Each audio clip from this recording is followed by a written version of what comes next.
Hey guys, what is up and welcome to a new Tesla update video. So today, as per usual, let's go over Tesla stock, let's go over the market, let's go over what is happening to the stock, what we can expect on a pretty brutal day for the market, though Tesla held up pretty well, actually surprisingly well, I would even argue. So yeah, I'll give you my thoughts moving forward. As per usual, if you enjoy, please don't forget to hit that like button. This is not financial advice and I am not a financial advisor.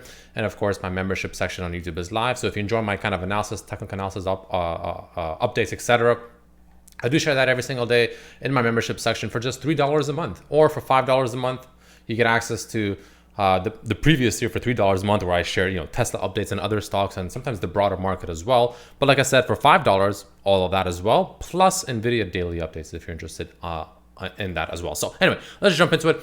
Tesla closing the day actually up green, which is kind of a nice thing to say for once, up about 0.2% on the day. So not crazy, but again, relative to the market, I think we'll take it, right? Closing at, we'll just say $219.6 per share, which, yeah, is going to be an increase of 0.2%. So it's pretty good, right? QQQ down 1.3%. And you have the, the chips, NVIDIA, AMD pretty much just crashing down about 5%, right?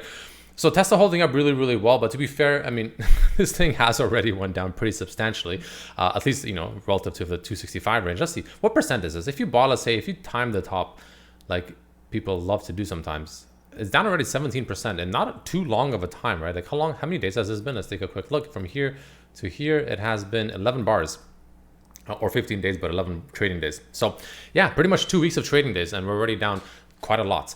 But, unfortunately, there is still a chance that there is more pain ahead, right? So let's talk about that. So the main thing I want to look at, point your attention to is this. We are, of course, in a descending channel. That's probably the most important thing. We're in a descending channel. What does that mean? While we're within it, we're descending. Kind of like what I was saying when we were in this ascending channel. What does that mean when we're in an ascending channel? Well, we ascend until, of course, we at some point break down. Like I said many times, remember back when we were still in this channel, I said, there's a damn good chance that we at some point will break down. Usually these things do break down. It's just a matter of when. Same idea, but just flipped on the descending channel. At some point, we will break out of the descending channel. It's extremely rare for us to break down like backwards almost in the descending channel. Like at some point, we will, zigzag at, whatever how low, we have to go. But at some point, we will break out of it, right? That's just, it is what it is, right? But the question is when will that happen and how much lower can we potentially still go before that happens, if at all? That's the main question, right? So that's the first thing, right? Descending channel, technically Tesla, short to potentially even medium term is bearish as long as we're within it. Great, we got that out of the way. Now the shorter term time frame, the thing I'd want to be seeing for Tesla to at least get some revival of bullish momentum is this yellow line right here. This yellow line is the 100 exponential moving average, the 100 EMA, right? Which Tesla actually, of all the moving averages, I think Tesla tends to respect this one decently well for the most part. Obviously, no moving average is perfect, but this one tends to be at least relatively respected by Tesla.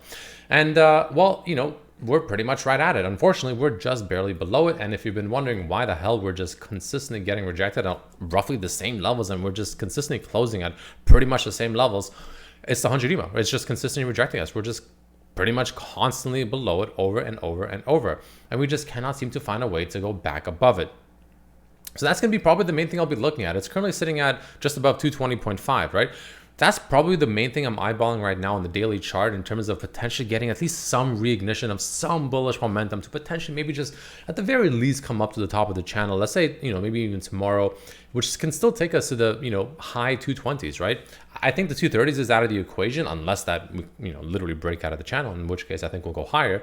But as long as we're within the channel, which like I said, I assume all price action will be contained within the channel until proven otherwise. I don't see us going much higher than mid-ish to upper 220s. I don't see us going too much higher than that as of right now. So that's something to pay attention to, but watch for this 100 EMA on the daily chart. That's pretty important as well. But next thing I want to talk about is this, right? We are, of course, on the daily, this massive red line that has obviously every time we, revisited from the initial time that we kind of started the trend line, then we came down again, revisited here, and now we're pretty much right at it once again. And every time we have visited this, we have seen some pretty sizable bounces. Now, obviously, at some point that'll end because, we're not going to keep this uptrend for the rest of Tesla's stock life forever. At some point we most likely will break down, but there's a chance that instead of breaking down, what we can do is, you can argue the fact that we're maybe like setting up something like this, right? And maybe, there is a chance. I always said this, even though I am still bearish on Tesla, and I still think that there's a decent chance we go ultimately lower way back down to the 170s.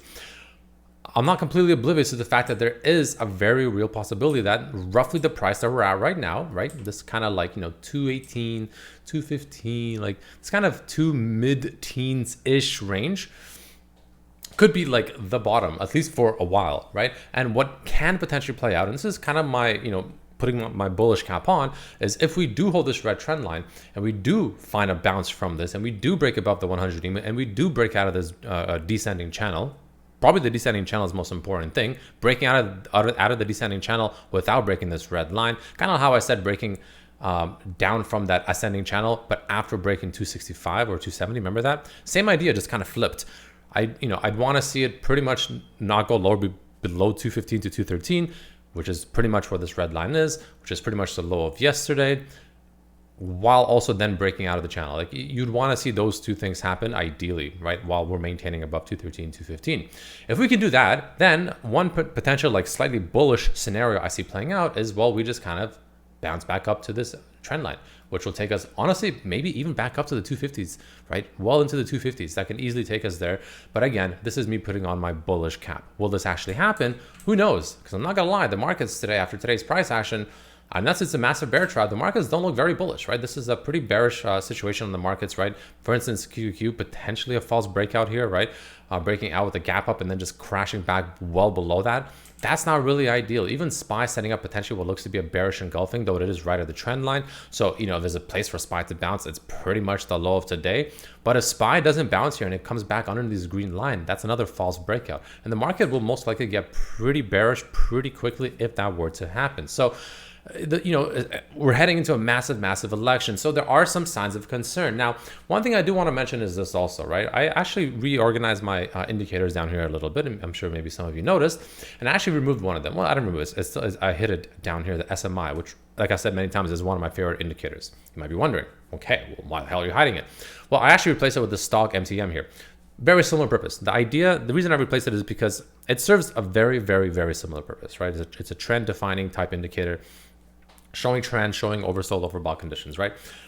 It's pretty much the more or less the exact same. It's just this one, I'm testing it out still, but this one seems a little smoother with less false signals. And the way you want to look at this one is pretty simple, right? If we zoom out on Tesla, anytime we've entered the oversold territory, so you essentially see this green kind of highlight down here with the white bar down there, and also the red line is down there with it. Obviously, there's some extreme examples, but usually when they're both underneath the green line of being oversold, that's usually a good sign, and we're getting close to some form of bottom, especially once the white starts to cross the red, and especially once they exit this kind of green horizontal line sitting at this kind of -40 range, right? So those are the things you want to be really eyeballing, and the vice versa is flip, or the flip is true as well, right? When we're overbought, especially when they're both overbought, and especially, when we start crossing to the bearish side. So let's take a look at that very quickly though on like SPY and QQQ. So QQQ, you can see, is now they're pretty much both in there. You can see they were both in there recently. We had that little pullback, and now we're kind of both in there once again. SPY, same idea. They're both into overbought territories right now, right? Now all that needs to happen is potentially, across to the bearish side. So what happened here when SPY had a bearish crossover, it had a little bit of a pullback, not a crazy pullback, but a pullback nonetheless. And that's kind of what I'm expecting on Tesla as well, right? So for instance, if we do move down lower, or if Tesla maybe comes back down again to 215, maybe even closer to 214 once again, maybe even tomorrow.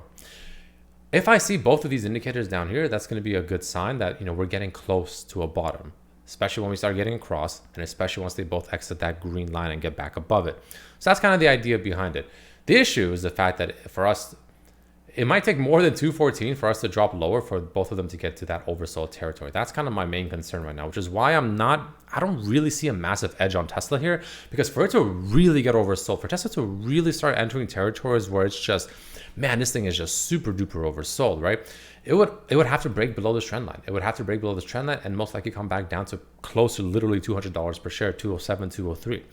The issue with that is the fact that we lose this trend line. And that's kind of where, if we do get a bounce, which we will, like if we come down here first and that's where things get really oversold, then that's what happens, right? And we lose this trend line, I do think we'll get a bounce from here, and I do think we'll come back up over the next, couple of weeks or so, most likely back up to the 220s, maybe as high as 230s, depending on when it happens, but that would be that reset. So essentially come back down here, let's say 205 as an example. Everything's oversold, it's crazy, everything is crazy oversold. Great, we find a bid, we find a bounce, we move up, 225, things reset, things are no longer oversold. And then from there, I think we'll reject and then really get oversold once again, right? That's kind of my main thesis right now. The bearish thesis, I guess you can say. Again, the bullish thesis is we do find a bounce somewhere around this level, maybe go 214, 215 one more time, but then we bounce from here and we make our way up even higher. So essentially the way you want to look at it is this, the most simple way is possible is this. Do we ever lose, and especially close a daily candle below 213 to 215? If we do, we most likely begin playing out the more bearish scenario. Do we hold though? Can we start holding this area? Can we not drop below 213, 215 and not close a daily candle below it? Or better yet, can we start closing daily candles above that 100 EMA, which is sitting at 220.5 roughly? Even better than that, can we start breaking out of this downward channel? If those things can happen, we play out the more bullish scenario where we just essentially bottom around from here and we actually make our way back up to about 250s. Those are the two scenarios, right? One scenario leads us to 250s within the next, month or two, or maybe even three longest, I would say, but month or two, I would say.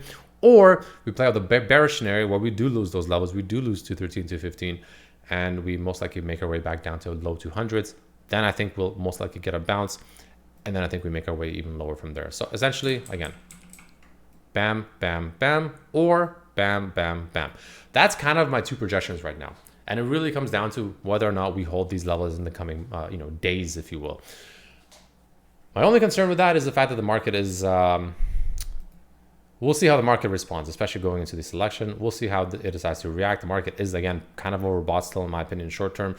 It's very bullish. I'm not going to lie, it's very bullish, but it is kind of overbought. So we'll see how that plays out. And to make things even better, we do have actually a pretty massive VIX call that came in today. Let's refresh. Let me do it again. A pretty massive VIX call that came in. So let's go ahead and go here. We'll put on the split here. So you can see 1.1 million call in the VIX came in, expiring in pretty much a month from now. 45 strike call, of course. So again, if the VIX spikes, what do you think that means for the market? It most likely pulls back, which most likely means Tesla decides to pull back down to low 200s, like I said. And the VIX has been holding pretty well. The VIX has definitely been holding pretty well for the most part. So we'll see. We'll see how it plays out. We'll see if that actually happens or not. We'll see if this, call, 1.1 million call comes in on the VIX, which again, it's extremely out of the money and it's only a month expiration. So they clearly expect something to happen probably within the next week, if something were to happen, in my opinion, at least. So we'll see how that all plays out, right? We're in a very, we're in a bit of a pickle here, to say the least, on Tesla. So, very, very crucial spot coming up for Tesla, very crucial tests coming up as well for Tesla. So let's see how it plays out.